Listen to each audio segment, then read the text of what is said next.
Digital અરેસ્ટની ઘટનામાં આરોપીની ધરપકડ. મહિલા પ્રોફેસરને ડિજિટલ અરેસ્ટ કરી ₹7.5 લાખ પડાવ્યા હતા. જહાંગીરપુરાથી હિતેશ દોઢિયાવાળાની ધરપકડ કરાઈ છે. આ આરોપી ઇન્સ્ટાગ્રામ મારફતે રોકી નામના ઇસમના પરિચયમાં આવ્યો હતો, જેના થકી અમદાવાદની સાયબર ફ્રોડ આચરતી ટોળકી જોડે મુલાકાત કરી હતી અને ફ્રોડનો સિલસિલો ચાલુ થયો. 2 સપ્ટેમ્બરે દેશના અલગ અલગ બેંક ખાતામાંથી આરોપીના બેંક ખાતામાં સાયબર ફ્રોડના 48.78 લાખ રૂપિયા જમા થયા. આરોપીના બેંક એકાઉન્ટમાં થયેલ ટ્રાન્ઝેક્શન બાબતે દેશભરમાં અલગ અલગ ઓનલાઈન 7 સાયબર ફ્રોડની ફરિયાદ નોંધાઈ હતી. સાયબર ફ્રોડ ટોળકીએ મહિલા પ્રોફેસરને ડિજિટલ અરેસ્ટ કર્યા હતા. રાજકોટ જિલ્લાના ધોરાજી નગરપાલિકાના પ્રમુખ સહિત અન્ય 2 સભ્ય વિરુદ્ધ કોંગ્રેસ દ્વારા સાધારણ સભામાં બનાવટી અને બોગસ ઠરાવો અને ખોટા કાયદા વિરુદ્ધના હોવાનું કહી પોલીસ ફરિયાદ નોંધાઈ. ભાજપ શાસિત નગરપાલિકાની ત્રિમાસિક સાધારણ સભા યોજાઈ. આ સાધારણ સભામાં ફક્ત 10 મિનિટમાં ઠરાવો બોલી બહુમતીના જોરે પાસ કરી દીધી, જેને લઈને કોંગ્રેસમાં ભારે નારાજગી જોવા મળી, જેથી વિરોધ પક્ષના નેતા દ્વારા કોર્ટમાં રજૂઆત કરી ગુજરાત પ્રાદેશિક નિયામકને ફરિયાદ પણ કરી છે. શહેર કોંગ્રેસ દ્વારા ધોરાજી પોલીસમાં નગરપાલિકા ભાજપ પ્રમુખ અને 2 સભ્યો વિરુદ્ધ ફરિયાદ કરતા નગરપાલિકામાં ખળભળાટ મચી ગયો છે. એમનો જે ઠરાવ કરવામાં આવ્યો છે એ ઠરાવ નંબર 44 થી ઠરાવ કરવામાં આવ્યો છે. આ ઠરાવ ગેરકાયદેસર કાયદા વિરુદ્ધનો ખોટો ઠરાવ ઊભો કરી અને નગરપાલિકાના જે લોકોના નાણાં છે હડપ કરી જવા માટેના પ્રયત્નો થઈ રહ્યા હોય એવું અમને લાગ્યું છે. કોંગ્રેસ આજે વિરોધ પક્ષમાં છે અને પાયા વિહોણા આક્ષેપો કરે છે. જે બિલની વાત કરે એ બિલ હકીકતની અંદર આજની તારીખમાં તમે રેકર્ડમાં નગરપાલિકામાં તપાસ કરી શકો. બિલ જ આવ્યું નથી, પછી એની ચૂકવણીનો પ્રશ્ન જ નથી રહેતો. હવે જે વસ્તુની ચૂકવણી જ નથી થઈ તો ત્યાં ભ્રષ્ટાચાર કેવી રીતે? જે પાસ કરવામાં આવ્યા એમનો તો જે એજન્ડા નીકળ્યો એ આપ એજન્ડા નગરપાલિકામાંથી પણ મેળવી શકો, અને એ બધા પ્રજાહિતના કાર્યોના એજન્ડા હતા અને એ પ્રજાહિત માટે પાસ કરવામાં આવ્યા. 2030 સસ્ટેનેબલ ડેવલપમેન્ટ ગોલ એટલે કે SDG એજન્ડા છેલ્લા 5 વર્ષ અને તેનાથી આગળના સમય માટે એક બોલ્ડ વિઝન બનાવવા માટે 80મી સંયુક્ત રાષ્ટ્ર મહાસભા માટે વિશ્વ નેતાઓ એકઠા થયા હતા. ત્યારે UNGA ખાતે ભારત દિવસ મુખ્ય સામાજિક ક્ષેત્રના હિસ્સેદારો માટે ભાગીદારી, પ્રગતિ અને ભવિષ્યના નવીન શિક્ષણ લઈને આવ્યો. Reliance foundation, observer research foundation અને ભારતમાં યુનાઇટેડ નેશન્સે બુધવાર 2 મુખ્ય કાર્યક્રમોનું આયોજન કર્યું હતું. કાર્યક્રમમાં વિદેશ મંત્રી S જયશંકરે વૈશ્વિક સમીકરણોમાં ઝાંખી પડી રહેલી રેખાઓ વિશે વાત કરી હતી. તેમણે કહ્યું કે વર્ષ પહેલા એવું સ્પષ્ટ લાગતું હતું કે વિશ્વ વધુ અનિશ્ચિતતા તરફ આગળ વધી રહ્યું છે. આપણે સપ્લાય ચેઇન વિશે ચિંતા કરીને શરૂઆત કરી હતી, પરંતુ આંતરરાષ્ટ્રીય સંબંધોમાં આજના મુખ્ય પડકારો છે. વૈશ્વિક ઉત્તર અને દક્ષિણને અલગ અલગ બાસ્કેટમાં મૂકવા હવે ખૂબ સરળ છે. આપણે બહુધ્રુવીય વિશ્વમાં ઝડપી ગતિએ આગળ વધ્યા છીએ. અને આ કાર્યક્રમની અંદર વિદેશ મંત્રી તરફથી સ્પષ્ટ સંદેશ પણ હતો કે કઈ રીતે ભારત આત્મનિર્ભર અને જે સ્વદેશી વસ્તુઓનું નિર્માણ કરી અને તેનો ઉપયોગ દેશની જનતા વધુ કરે તે તરફ તેઓએ પણ ઇશારો કર્યો હતો કે જે મેક ઇન ઇન્ડિયા બાદ હવે યુઝ ઇન ઇન્ડિયા પણ થવું જરૂરી છે, તે પણ વાત કરવામાં આવી હતી. વડોદરા શહેર પોલીસ નવરાત્રીમાં વ્યસ્ત. તસ્કરો હાથફેરો કરવામાં મસ્ત. શહેરના ગીચ ગણાતા માંડવી વિસ્તારમાં ચોરી થઈ. એક ચોર દુપટ્ટાની દુકાનમાં હાથફેરો કરી ગયો. મિનિટોમાં જ એક સાથે 2 દુકાનોમાં કરી ચોરી. જુદી જુદી દુકાનોમાંથી મોબાઈલ ચોરી કરી ચોર થયો પલાયન. તસ્કરની હાથ ચાલાકી CCTV કેમેરામાં કેદ થઈ.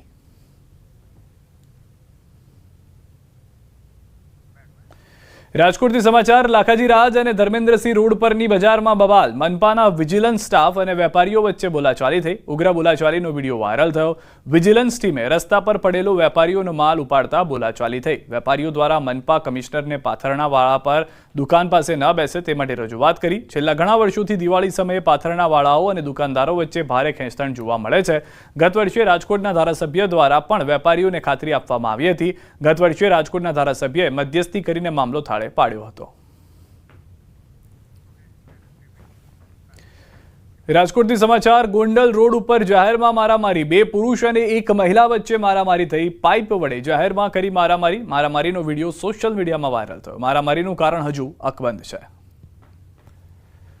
તો દ્રશ્યોમાં પણ આપ જોઈ રહ્યા છો કે પાઇપ વડે જાહેરમાં મારામારી કરવામાં આવી રહી છે. અને રાજકોટમાં આ પહેલી ઘટના નથી. આ પહેલા પણ અનેક વખત જાહેરમાં ધીંગાણા થઈ ચૂક્યા છે. કાયદા અને વ્યવસ્થાની પરિસ્થિતિને લઈને સવાલો ઉઠતા રહે છે, પરંતુ પોલીસની જે કાર્યવાહી છે તે સમગ્ર ચિત્ર સ્પષ્ટ કરી રહ્યું છે. તો રાજકોટના ધોરાજીમાં અસામાજિક તત્વો બેફામ બની ગયા છે. ધોરાજીના જાંજમેર ગામમાં મોડી રાત્રે એક શખ્સે પરિવાર પર જીવલેણ હુમલો કર્યો. ઘરનો દરવાજો ખુલ્લો હોવાથી આરોપીએ ઘરમાં પ્રવેશી હથોડાથી દંપતી અને તેમની પુત્રી પર હુમલો કર્યો. ઇજાગ્રસ્તોને સારવાર માટે ખાનગી હોસ્પિટલમાં ખસેડાયા. હુમલાની જાણ થતાં પોલીસ એક્શનમાં આવી અને ગણતરીની કલાકોમાં આરોપીને ઝડપી પાડ્યો. આરોપીએ કયા કારણોસર હુમલો કર્યો તે અંગે પોલીસ તપાસનો ધમધમાટ શરૂ કર્યો છે. દેણો કઈ છે નહીં એટલે એ છે ને અમારા બાજુમાં પડખે એની જમીન આવી બીજું કોઈ કારણ નથી એટલે મારે છે ને ગરબી જવા જવાનું હતું એટલે મારે છે ને ભાઈનો દરવાજો ઉગાડો હતો સમજે એટલે મારે 10 10:30 વાગ્યા સુધી મારે જવાનો હતો એટલે મને થોડીક નીંદર લાગી ગઈ એટલે ભરભર આવે ને મારે. દ્વારકા મંદિર નજીક આંખલાએ મચાવ્યો આતંક. નવરાત્રી મહોત્સવમાં અચાનક આંખલો ઘૂસી ગયો. ભક્તોની લાઈન વચ્ચે આંખલો ઘૂસતા દોડધામ થઈ ગઈ. સમગ્ર ઘટનાના સીસીટીવી સામે આવ્યા. પાલિકાની ઢોર પકડવાની કામગીરી સામે પણ સવાલ ઉઠી રહ્યા છે. સમાચાર દિયોદરમાં બટાકાના ખેડૂતોની બેઠક થઈ છે અને બટાકાના યોગ્ય ભાવની માંગ સાથે બેઠક થઈ છે. કંપનીઓએ નીચો ભાવ જાહેર કરતા રોષ જોવા મળ્યો છે. બટાકાનો 270 રૂપિયા ભાવ આપવા માંગ છે. મોટી સંખ્યામાં ખેડૂતોએ નોંધાવ્યો છે વિરોધ. યોગ્ય ભાવ ન મળતા આંદોલનની પણ ચીમકી ઉચ્ચારવામાં આવી છે.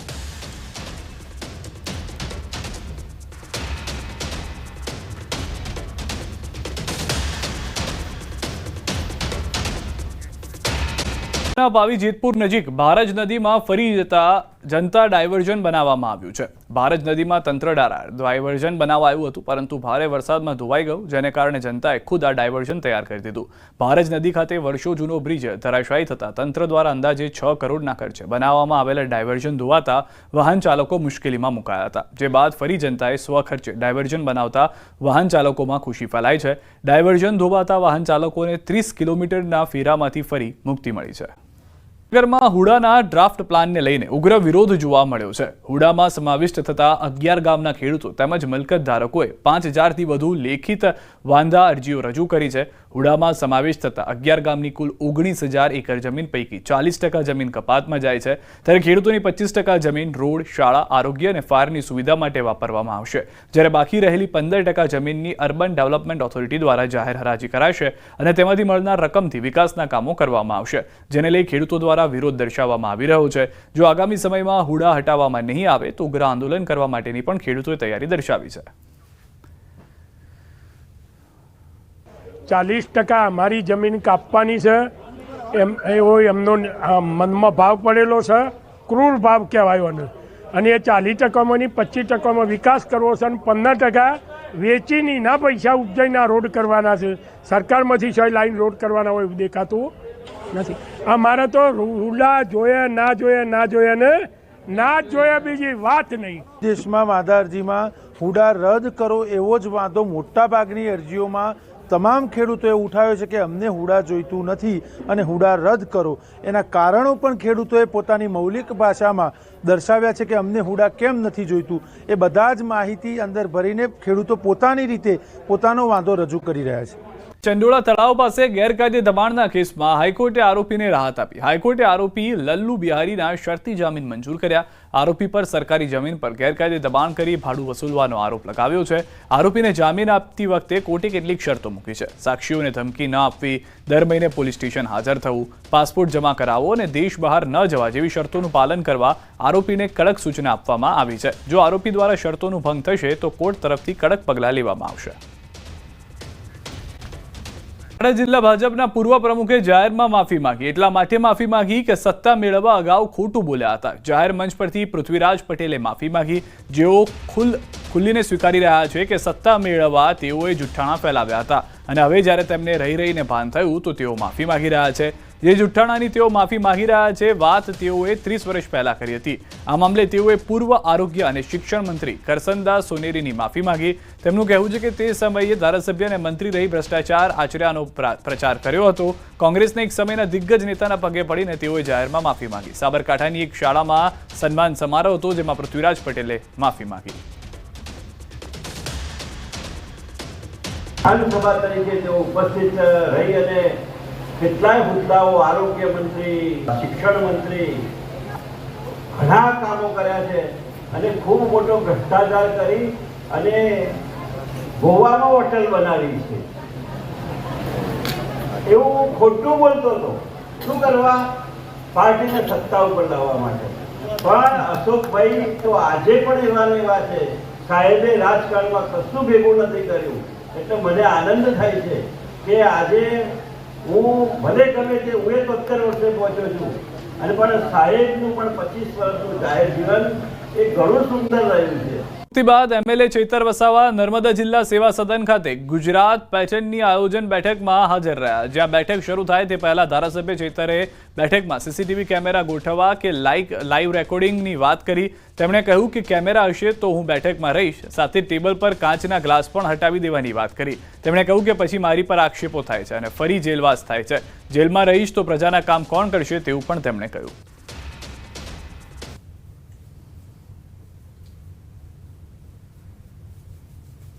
જયભાઈ, સીસીટીવી કેમેરા ચાલુ જોઈએ અને અહીંયા કોઈ તમે કાચની વસ્તુ ના મૂકતા. કાલે ઉઠીને પાછા એલિગેશન કરશો, પાછા અમારે 3 મહિના વગર જોઈ તે જેલ ભોગવવાનો વારો આવશે. કેમ કે આયોજન છે, અમે તો બધા કહેવાના કે અમારા લોકોના કામ લો અને એવી સામાન્ય બાબતોમાં પછી ખોટી ફરિયાદો થઈને અમારે વેઠવાનો આવે. એટલા માટે બરાબર. એટલે મહેરબાની કરીને કોઈ પાણીના બોટલ પણ ના રાખતા, ગ્લાસ પણ ના રાખતા અને સીસીટીવી કેમેરા ચાલુ રાખો. નહીં તો સીસીટીવી કેમેરા અહીંયા ના હોય તો મીડિયા મિત્રોને આપણે અહીંયા તમામ લાઈવ ઉતારવાનું પરવાનગી આપણે અપાવી. વિવાદિત પોસ્ટને લઈને ભટેડાના યુવકની ધરપકડ. સોશિયલ મીડિયા પર યુવતીઓ માટે અભદ્ર ટિપ્પણી સાથે વિડીયો કર્યો હતો પોસ્ટ. ભિલોડા પોલીસે યુવકને ગણતરીના કલાકોમાં ઝડપી લીધો. વધુ તપાસ ભિલોડા પોલીસ દ્વારા હાથ ધરાઈ રહી છે. નવરાત્રીને લઈને મહિલાઓની સુરક્ષા માટે પોલીસ એક્શનમાં આવી ચૂકી છે, ત્યારે પોલીસ દ્વારા વધુ તપાસ હાથ ધરવાની શરૂઆત થઈ છે.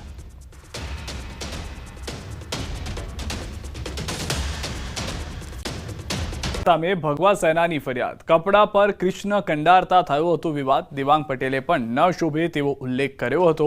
ભગવા સેનાના રાષ્ટ્રીય અધ્યક્ષનું નિવેદન, ગરબો કરો પરંતુ અન્ય પ્રચાર કરો તે નહીં ચાલે. કિંજલ દવે ભગવાનની માફી માંગે. જે શ્રીનાથજી બાવાના બેક સાઈડમાં જે એમના ચિત્ર બનાવ્યા હતા અને આપને પોતાને ખબર હશે કે ભગવાન ક્યાં શોભે અને ક્યાં ન શોભે. એ એક આપણે નારી શક્તિ છે એટલે આપણને ધ્યાન હોવું જોઈએ કે આપણા વસ્ત્રો ઉપર જે બી ચિત્ર છે એનું મહત્ત્વ શું છે. ચિત્ર નથી, આ સાક્ષાત્કાર શ્રીનાથજી બાવા છે. એમનું એક અપમાન થયું. શું થયું? પણ મને અરજી કરવી પડી આપના વિષયને લઈને, પણ હજી સુધી 2 દિવસથી તમને બી આ વિષય ખબર પડી ગઈ હશે, પણ તમે હજી સુધી અમારી માફી નથી, ધર્મની માફી બી નથી કહેતો, પણ શ્રીનાથજી બાવાની માફી તો માંગો. ગુજરાતી સમાચાર. યુનાઇટેડ વેના પ્રખ્યાત ગરબામાં ખેલૈયા કપલનો વિવાદાસ્પદ કાંડ. ખેલૈયા કપલે જાહેરમાં ચુંબન કરી અશ્લીલ રીલ બનાવી. અશ્લીલ રીલ સોશિયલ મીડિયા પર વાયરલ થતા ખેલૈયાઓમાં ભારે રોષ જોવા મળ્યો. ગરબાના માહોલમાં શરમજનક હરકતથી ખેલૈયાઓમાં રોષ. ઘટના બાદ આયોજકો સામે કડક કાર્યવાહીની માંગ પણ કરાઈ. પરંપરાગત તહેવારની પવિત્રતાને ભંગ કરાયો હોવાનો પણ આક્ષેપ છે.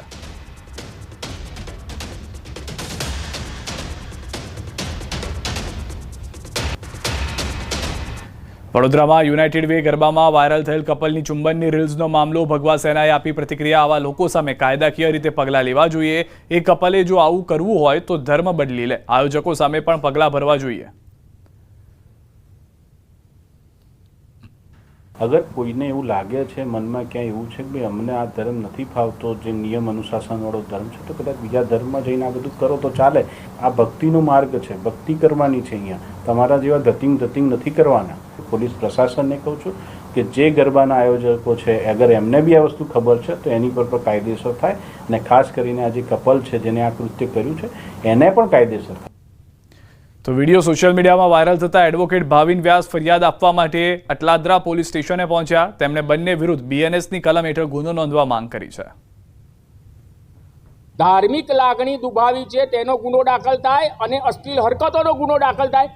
કારણ કે આ માતાજીનો ગરબો છે, ચાચર ચોક છે, માં અંબાની સ્થાપના થઈ છે, માં સાક્ષાત ત્યાં બિરાજમાન છે અને કરોડો લોકોએ વિશ્વભરમાં આ વિડીયો જોઈને વડોદરાની સંસ્કારિતા અને ગુજરાતની અસ્મિતા પર થૂ કરી રહ્યા છે કે તમારા શહેરમાં આવા લોકો છે. સનાતન સંત સમિતિના પ્રમુખ જ્યોતિર્નાથ મહારાજે કહ્યું કે સંસ્કૃતિનો નાશ થાય તે કબૂલ નથી, કાર્યવાહી થવી જોઈએ. પાશ્ચાત્ય સંસ્કૃતિના અનુકરણમાં સંસ્કૃતિનો નાશ થાય તેવું કદી કબૂલ નથી કે તેવું માન્ય નથી. આ ઘટના અંગે સંચાલકોને વિનંતી કરું કે યોગ્ય પગલાં લઈ કડક હાથે કાર્યવાહી લે અને આવું ન થાય ફરી તે બાબતે તકેદારી રાખે. તો વડોદરાના યુથનું કહેવું છે કે આ શરમજનક બાબત છે. માતા પિતા તેના બાળકોને આ વિડીયો જોઈને રમવા નહીં મોકલે. સિક્યોરિટી અને આયોજકોએ પણ ધ્યાન આપવું જોઈએ. વિડીયો વાયરલ થવાથી જે પેરેન્ટ્સ પોતાની વધારે તો છોકરીઓને ગરબા રમવા મોકલે છે તેઓને ક્યાંક ને ક્યાંક બીક રહે છે, કારણ કે આ પ્રકારના વિડીયો વાયરલ થવા ખૂબ જ શરમજનક ગણી શકાય છે. જેના પેરેન્ટ્સ એમને મોકલે છે ટ્રસ્ટ કરીને પોતાના બાળકોને, તે પણ નહીં મોકલે. અને આ એક જોતાં નવરાત્રિ ઓછી નવરાત્રિ વધારે હોય છે અને સોશિયલ મીડિયા પર ફેમસ થવા માટે, વ્યૂઝ ને લાઇક્સ માટે આ પ્રમાણેના વિડીયો ચાલી રહ્યા છે. જે લોકોને સ્ટ્રિક્ટ પેરેન્ટ્સ હશે એ લોકોને નહીં મોકલે. એ લોકોને એવો કે ડર હશે કે કદાચ મારી છોકરીનો આવો વિડીયો ના બને. ત્યાંથી ત્યાંના બોડીગાર્ડ હોય છે એ લોકોએ કાળજી રાખવી જોઈએ અને આવો વિડીયો ના બને તેનું ધ્યાન રાખવું જોઈએ. તો નવરાત્રીમાં અશ્લીલ હરકતો સામે સાધુ સમાજમાં રોષ. વડોદરાનો વિડીયો વાયરલ થતા સાધુ સમાજમાં રોષ. આ પ્રકારના આયોજન બંધ થવા જોઈએ. યુવાનોએ આવી હરકતોથી દૂર રહેવું જોઈએ. નવરાત્રી માતાજીની આરાધનાનો અવસર છે, ન કે અશ્લીલતાનો. જ્યાં ત્યાં આવી પણ હરકતો થાય છે કે છોકરા છોકરી રમતા હોય અને ચાલુ દાંડિયા રસમાં કિસ કરે, ન કરવાના કૃતિકો થાય, એ ન થવા જોઈએ. વડોદરામાં આ પહેલાં પણ એક ગરબામાં મને યાદ છે કે ત્યાં સુધી ગયા વર્ષે ઇલેક્ટ્રોનિક સિગરેટ વેચતી છોકરીની બબાલ હતી ને આવી જ પરંપરાઓ ચાલે. ખરેખર સંચાલકો અને સિક્યુરિટી શું કરે છે મોટો પ્રશ્ન છે. અમુક લોકોએ અનેક પ્રકારની ગંદી કૃત્યો કરતા હોય, એ બધા ના કરવા માટે અમે ધર્મગુરુ હોવાને નાતે બધાને પ્રાર્થના અને વિનંતી કરીએ છીએ કે સંસ્કૃતિને વિકૃતિ તરફ લઈ જઈ રહ્યા છે. ગરબે રમવો કોઈ વાંધો નથી, આયોજન થવા કોઈ પણ વાંધો નથી, પણ જે આયોજન થાય ને એમાં જો વિકૃતિ દેખાય છે, જો ન થવાના જો કાર્યો થાય છે, એનાથી ધર્મને નુકસાન પહોંચે છે અને સમાજ વિકૃતિ તરફ દોરાય છે. અથડામણનો મામલો. પોલીસે આરોપીઓનું સરઘસ કાઢ્યું. સરઘસ સમયે લાગ્યા જય શ્રી રામના નારા. હર હર મહાદેવના પણ નારા લાગ્યા હતા. પોલીસે કુલ 66 લોકોની કરી છે અટકાયત. હાલમાં જે જાણકારી મળી રહી છે તે પ્રમાણે દહેગામના બહિયલ ગામમાં જૂથ અથડામણ જે થઈ હતી તેમાં આરોપીઓને ઓળખવામાં આવ્યા, તેઓનું સરઘસ કાઢવામાં આવ્યું. ધરપકડ કરાયેલા 35 જેટલા આરોપીઓને સ્થળ પર લાવીને રિકન્સ્ટ્રક્શન કરાવ્યું. બહિયલ ગામની જૂથ અથડામણ થઈ હતી, જે સ્થળ પર તોફાની ટોળાએ પથ્થરમારો કર્યો હતો. ત્યાં લઈ જઈને પોલીસે આરોપી સાથે રિકન્સ્ટ્રક્શન કર્યું હતું. અનેક લોકો એ જ વાત કહી રહ્યા છે કે આ કોઈ સમાજના કે કોઈ એક ધર્મના લોકો નથી, આ એ અસામાજિક તત્વો છે કે જે બંને ધર્મ વચ્ચે, બંને જૂથના લોકો વચ્ચે અશાંતિ ફેલાવવાનો પ્રયાસ કરી રહ્યા હતા, જેના કારણે અનેક લોકો સમર્થનમાં પણ આવ્યા અને કહ્યું કે પોલીસે જે કાર્યવાહી કરી છે તે સરાહનીય કાર્યવાહી છે કે જેનાથી આ ગામની અંદર, આ વિસ્તારની અંદર બે જૂથ આમને સામને ન થાય. કેટલાક અસામાજિક તત્વો શાંતિ દોહળવાનો પ્રયાસ કરતા હતા. કેટલાક એવા લોકો કે જે ધર્મના નામે આ રાજનીતિ કરવા માંગતા હતા, જે ધર્મના નામે અન્ય લોકોને નુકસાન પહોંચાડવા માંગતા હતા, એ તમામ લોકોની સરભરા કરી છે. દ્રશ્યોમાં આપ જોઈ રહ્યા છો, આખી વેન ભરીને આરોપીઓને લાવવામાં આવ્યા. તમામ લોકોની ચાલ પરથી જ ખ્યાલ આવી રહ્યો છે કે કઈ રીતની પોલીસ તરફથી પણ સર્વિસ કરવામાં આવી હશે તેઓની, કારણ કે જે રીતની તેઓની હરકત હતી, જે રીતે લોકોને નુકસાન પહોંચાડવામાં આવ્યું હતું, તેને લઈને પણ પોલીસની કડક કાર્યવાહી જોવા મળી રહી છે. વધુ માહિતી ન્યૂઝ 18 સંવાદદાતા ગૌતમ પાસેથી મેળવીશું. ગૌતમ, જે સમગ્ર ઘટના ઘટી છે, પોલીસે તપાસ શરૂ કરી, વધુ શું જાણકારી છે? રિકન્સ્ટ્રક્શન પણ કરવામાં આવ્યું ઘટના સ્થળે? બિલકુલ, ગઈકાલે દહેગામના બહિયલ ગામની અંદર જૂથ અથડામણ જે છે તે સામે આવી હતી, તેને લઈને પોલીસ જે છે તે એક્શનમાં આવી હતી. 35 જેટલા આરોપીઓ જે છે તેમની ધરપકડ કરવામાં આવી હતી. ધરપકડ કરાયેલા તમામ આરોપીઓનું આજે સરઘસ કાઢવામાં આવ્યું હતું. એટલે કે બહિયલ ગામની અંદર જે જૂથ અથડામણ થઈ હતી તે આરોપીનું સરઘસ કાઢવામાં આવ્યું હતું. સરઘસ કાઢીને તેમનું રિકન્સ્ટ્રક્શન કરવામાં આવ્યું હતું. જે સ્થળ પર તોફાની ટોળાએ પથ્થરમારો કર્યો હતો તે સ્થળ ઉપર જઈને પોલીસ દ્વારા રિકન્સ્ટ્રક્શનની કામગીરી જે છે તે હાથ ધરવામાં આવી હતી. મહત્વનું છે કે આ પ્રકારની ઘટના ફરીવાર ન બને અને આવી ઘટના ફરીવાર અંજામ ન બને તે માટે થઈને પોલીસ પણ એક્શનમાં આવી હતી અને તે અંતર્ગતનું જે સરઘસ જે છે તે કાઢવામાં આવ્યું હતું. અને આરોપીને સખતમાં સખત જે કહી શકાય કે લોકોમાં પણ જે ગામની અંદર ડરનો માહોલ હતો, ડરનો માહોલ દૂર થાય તે માટે થઈને આરોપીનું રિકન્સ્ટ્રક્શન પણ કરવામાં આવ્યું હતું. અંદાજિત 35 જેટલા આરોપીની ધરપકડ કરી હતી અને 35 આરોપીનું સરઘસ કાઢવામાં આવ્યું હતું. જી ગૌતમ, જે જાણકારી છે તે પ્રમાણે 1500 જેટલા ટોળા સામે પણ ફરિયાદ કરવામાં આવી છે, તેમની સામે પણ પોલીસ એક્શન લેશે? જી બિલકુલ કહી શકાય કે દહેગામની જે જૂથ અથડામણ સામે આવી હતી તે અંતર્ગતની કાર્યવાહી જે છે તે હાથ ધરવામાં આવી હતી. પોલીસે સામસામે બંને જૂથ તરફથી જે ઘટના અથડામણ થઈ હતી તેને લઈને પોલીસ ફરિયાદ જે છે તે નોંધવામાં આવી છે. મહત્વનું છે કે અત્યારે હાલ તો જે સમગ્ર ઘટના બની હતી તેમાં 35 જેટલા આરોપીની ધરપકડ કરવામાં આવી છે અને આ 35 આરોપીનું રિકન્સ્ટ્રક્શન કરવામાં આવ્યું છે. જી આભાર ગૌતમ સમગ્ર માહિતી બદલ. તો હાલમાં જે જાણકારી છે, કુલ 66 લોકોની અટકાયત કરવામાં આવી છે. આ એ સમયના દ્રશ્યો છે કે જ્યાં ઘટનાના રિકન્સ્ટ્રક્શન પણ કરવામાં આવ્યું, કે જ્યાં આગળ આ લોકોએ પથ્થરમારો કર્યો હતો, આગજનીની ઘટના બની હતી, આગ ચંપી કરવામાં આવી હતી ઘટનામાં, તે જગ્યાએ તેઓને લઈ જવામાં આવ્યા છે.